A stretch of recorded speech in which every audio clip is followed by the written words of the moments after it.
தலைமுடி உதிர்றதுல இருந்து பாத வெடிப்பு வரைக்கும் எதை பத்தி டிப்ஸ் கேட்டாலும் சொல்றீங்களே, யாரு சாமி நீங்கன்னு எங்களை பத்தி நீங்க யோசிச்சது போதுங்க.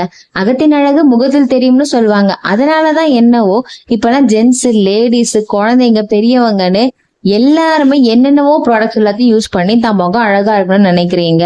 எல்லாருமே அழகா இருக்கணும்னு நினைப்பாங்க. அதுல எந்த தப்பும் கிடையாது. ஆனா அழகை தாண்டி நம்மளோட ஆரோக்கியமும் ரொம்ப முக்கியம் இல்லைங்க. இப்ப நம்ம யூஸ் பண்ற நிறைய கெமிக்கல் ப்ராடக்ட்ஸ்னால நம்ம ஸ்கின்னோட நேச்சுரல் ஹெல்த்தே ஸ்பாயில் ஆயிடுதுங்க.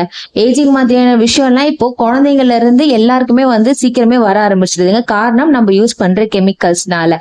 சோ இந்த மாதிரியான கெமிக்கல்ஸ்ல இருந்து உங்க ஸ்கின்னை ப்ரொடெக்ட் பண்றதுக்காகவே நம்ம இறை நேச்சுரல்ஸ்ல ஹெர்பல் ஸ்கின் கேர் ப்ராடக்ட்ஸ் ரொம்ப சேஃபாகவும் நேச்சுரல் ப்ராசஸ்ல நாங்க ப்ரிப்பேர் பண்ணிட்டு இருக்கோங்க. அதுலயும் ரொம்ப ரொம்ப முக்கியமா எல்லாமே ரொம்ப எஃபெக்டிவ்ங்க. No harmful chemicals, no harmful preservatives எதுவுமே இல்லாம ரொம்ப நேச்சுரலா ப்ராசஸ் பண்ணி